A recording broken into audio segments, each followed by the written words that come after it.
हम लोग पढ़ रहे थे अर्धचालक। अर्धचालक के बारे में हमने आपको बता दिया था कि अर्धचालक किसे कहते हैं।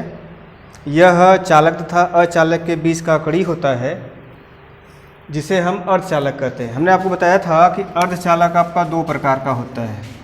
एक बताया गया था निज अर्धचालक, दूसरा है आपका बाह्य अर्धचालक। ठीक है, निज अर्धचालक को आप बोलते थे शुद्ध अर्धचालक तथा बाह्य अर्धचालक को बोला गया था अशुद्ध अर्धचालक। जिसमें अपद्रव्य मिला होता है उसे हम लोग बोलते हैं अशुद्ध चाहे बाह्य अर्धचालक। बताया था कि यह आपका दो प्रकार का होता है, एन टाइप अर्धचालक, दूसरा बताया गया था आपका पी टाइप अर्धचालक। एन टाइप अर्धचालक के बारे में हमने आपको बता दिया था। आज हमें पढ़ना क्या है, पी टाइप अर्धचालक। तो इनको देख लेते हैं कि पी टाइप अर्धचालक क्या होता है।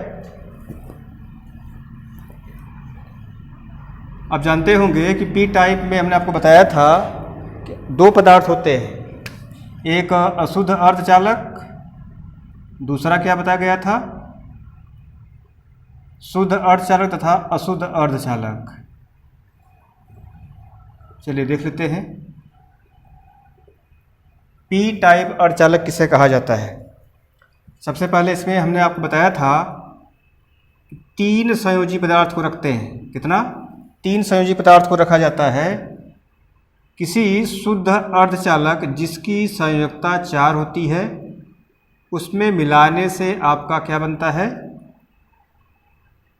पी टाइप अर्धचालक बनता है। क्या बनता है? पी टाइप अर्धचालक बनता है। ऐसा हमने आपको बता दिया था। तो यहाँ जान पाते हैं कि तीन संयोजी वाले पदार्थों को जब आप क्रिया कराते हैं किससे, शुद्ध अर्धचालक से, जिसका संयोजकता कितनी होती है, +4 होती है। जब यह संयोजकता द्वारा अपनी कक्षा का पूरा करने का प्रयास करते हैं तो एक इलेक्ट्रॉन यहाँ पे, एक इलेक्ट्रॉन यहाँ पे, और इसी प्रकार से एक इलेक्ट्रॉन इनको दिया जाएगा। तो ये जो +3 आपका है अशुद्ध अर्धचालक, इसके इलेक्ट्रॉन क्या हो जाएंगे, खत्म हो जाएंगे। यानी जो आपका +4 है, इनसे क्रिया करने के लिए इनके पास कोई इलेक्ट्रॉन नहीं बचा। इसलिए क्या करेगा, इलेक्ट्रॉन को खोजने का प्रयास करता है, अर्थात अपनी कक्षा को पूर्ण करने का प्रयास करता है। तो यहाँ पे जो एक इलेक्ट्रॉन की कमी हो जाती है वही आपका क्या कहलाता है, धनात्मक आवेश कहलाता है। क्या कहलाता है? धनात्मक आवेश कहलाता है। इसी प्रकार से इनका नाम हम क्या देते हैं, यह जो धनात्मक प्रवृत्ति होती है यह धनात्मक आवेश के बराबर होती है, जिसका नाम हम क्या देते हैं, होल दिया जाता है नाम, अर्थात धनात्मक कण कहा जाता है या मुक्त कोटर कह सकते हैं। क्या नाम दिया जाएगा, मुक्त कोटर। ठीक है, तो यह क्रिया इनके साथ होती है। अब जान पाते हैं कि यह कैसे बनता है। हमने आपसे कहा कि शुद्ध अर्धचालक में किसी, अब शुद्ध अर्धचालक क्या है, जैसे आप बता सकते हैं यहाँ पे जर्मेनियम तथा सिलिकॉन होता है जिसकी संयोजकता 4 होती है, को किसी अशुद्ध अर्धचालक जिसकी संयोजकता कितनी होती है, +3 होती है, जैसे एल्युमिनियम लिया जाता है, गैलियम लिया जाता है, को मिलाने से आपका क्या बनता है, पी टाइप अर्धचालक बनता है। अब देख लेते हैं कि यह क्रिया होती कैसे है। तो हमने आपको बताया कि जिसे आपका शुद्ध अर्धचालक है +4, इनकी संयोजकता है आपकी +4, एल्युमिनियम का, या आप कह सकते हैं कि अशुद्ध अर्धचालक जिसकी संयोजकता +3 होती है, सह संयोजकता बंध द्वारा अपनी कक्षा को पूर्ण करने का क्या करता है, प्रयास करता है। तो लेकिन एल्युमिनियम के पास एक इलेक्ट्रॉन की कमी हो जाती है। जो कमी होती है वह यहाँ पे धनात्मक प्रवृत्ति उत्पन्न करता है, अर्थात इस पर धनात्मक कण हो जाता है। जो धनात्मक प्रवृत्ति उत्पन्न करता है वह धनात्मक आवेश के बराबर होता है, जिसे हम होल या मुक्त कोटर कहते हैं। इसी धनात्मक आवेश के कारण, या यही कारण है जिस इस चालक को या इस अर्धचालक को हम नाम क्या देते हैं, पी टाइप अर्धचालक नाम दिया जाता है। ठीक है, यह हमने आपको समझाया। अब इनको हम लिख लेते हैं। लिखेगा शुद्ध अर्धचालक, शुद्ध अर्धचालक। शुद्ध अर्धचालक में कौन सा आपका आ जाएगा, जर्मेनियम तथा सिलिकॉन में क्या मिलाएंगे आप? तीन संयोजी अशुद्धि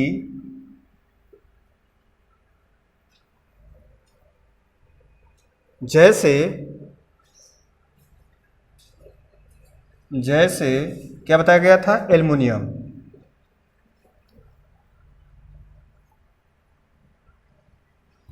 मिलाने पर क्या बनता आपका है? पी टाइप अर्धचालक बनता है।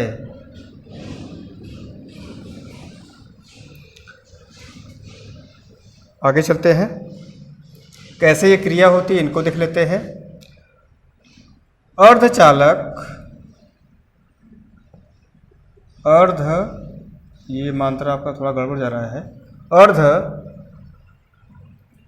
इसमें सही, अर्धचालक की चार में से कौन सा अर्धचालक है आपका? शुद्ध अर्धचालक। यहाँ बना सकते हैं शुद्ध अर्धचालक की चार में से तीन संयोजकताएं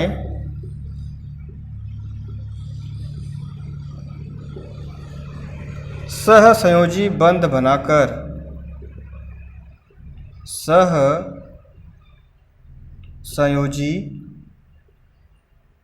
बंध बनाकर संतुष्ट हो जाती हैं, संतुष्ट हो जाती हैं, किंतु अर्धचालक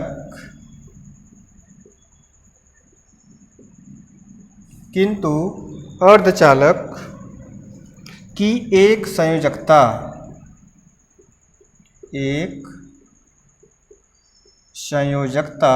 क्या हो जाती है? असंतुष्ट रहती है, असंतुष्ट रहती है। यह असंतुष्ट, ऊपर देख लेते हैं अब,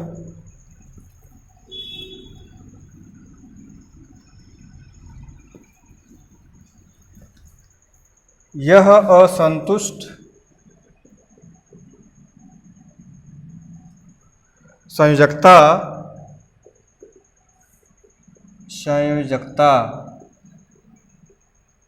एक इलेक्ट्रॉन खोजकर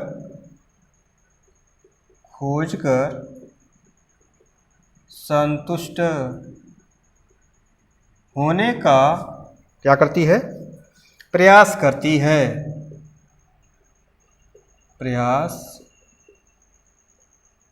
प्रयास करती है। अतः अर्धचालक में क्या हो जाता है? धनात्मक प्रवृत्ति उत्पन्न हो जाती है, उत्पन्न हो जाती है।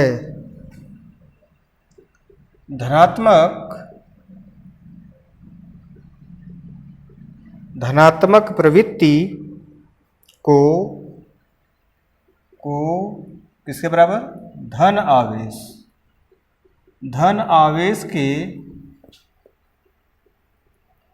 तुल्य माना जाता है, जिसे हमने आपको नाम क्या बताया था? जिसे आप होल या क्या बोलते हैं? मुक्त कोटर बोलते हैं, कोटर कहते हैं। अतः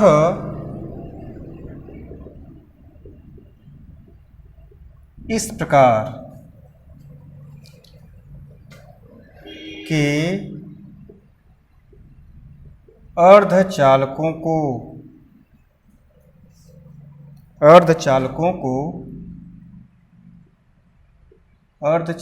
को पी टाइप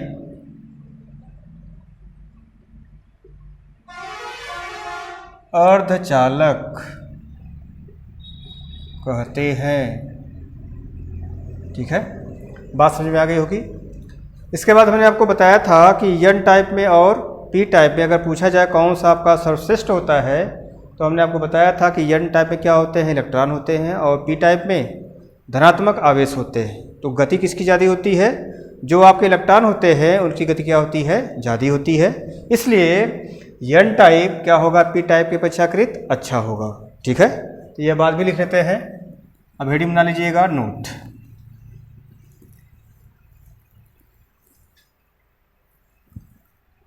नोट में लिखिएगा, नंबर 1 कर लेते हैं। पी टाइप अर्धचालक, पी टाइप अर्धचालकों में होल की गतिशीलता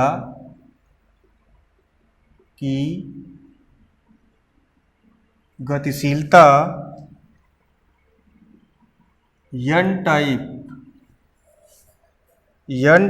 अर्धचालकों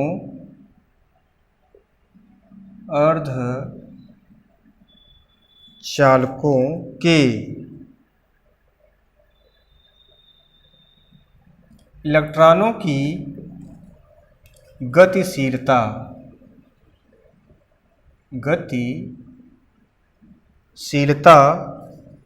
की तुलना में क्या होता है? कम होता है। ठीक है, दूसरा देख लेते हैं। अभी हम लोग आगे पढ़ेंगे पीएन संधि डायोड। तो वहाँ क्या होगा? पी के जो आपने आपको बता दिया कि पी टाइप में क्या होते हैं? धनात्मक कण होते हैं। तो पी टाइप के जो होल्स होते हैं वह एन टाइप में जाते हैं। तो वहाँ कुछ उदासीन करने में खर्च हो जाएंगे। कुछ आपके जो होल्स होते हैं वो या धनात्मक कण कह सकते हैं, बचे रहते हैं। तथा एन टाइप के जो इलेक्ट्रॉन होते हैं वह पी टाइप में आएंगे। तो वहाँ पे कुछ उदासीन करने में खर्च हो जाएंगे, कुछ इलेक्ट्रॉन बचे रह जाते हैं। जो शेष इलेक्ट्रॉन बचे रहते हैं उन्हीं का नाम क्या दिया जाएगा? अल्पसंख्यक वाहक। क्या नाम देंगे? अल्पसंख्यक वाहक। इनको भी देख लेते हैं। लिखिएगा number 2, P type crystal. P type crystal में उपस्थित अल्प इलेक्ट्रॉनों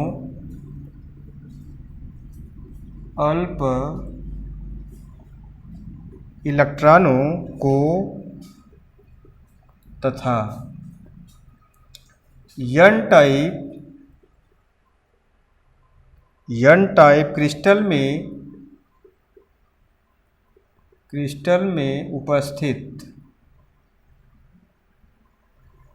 उपस्थित अल्प कोटरों, चाहे इसको आप होल्स भी कह सकते हैं, होल्स को क्या नाम दिया जाएगा? अल्पसंख्यक वाहक कहते हैं।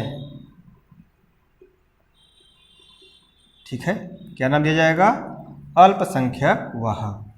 क्या बताया था हमने? जब यह आपकी घटना किसमें होती है? पी एन संधि में होती है। यानी जब पी टाइप को और एन टाइप को जब आप मिलाएंगे, मान लेते कि यह पी टाइप है और यह एन टाइप है, जब इसको मिलाएंगे तो पी एन संधि बनती है। तो पी के जो आपके होल्स हैं यहाँ कहाँ पे आएंगे? एन टाइप में। और एन टाइप के जो इलेक्ट्रॉन है कहाँ पर आएंगे? पी टाइप में आएंगे। तो यह क्या करेंगे? एन टाइप के जो आएंगे पी में, होल्स को उदासीन कर देते हैं। तो कुछ इलेक्ट्रॉन यहाँ बचेंगे ही। जो इलेक्ट्रॉन बचते हैं उनकी संख्या क्या हो जाएगी? कम हो जाएगी। और पी के जो होल्स एन में जाते हैं तो उदासीन करने में कुछ खर्च हो जाएंगे, कुछ बचे रहेंगे।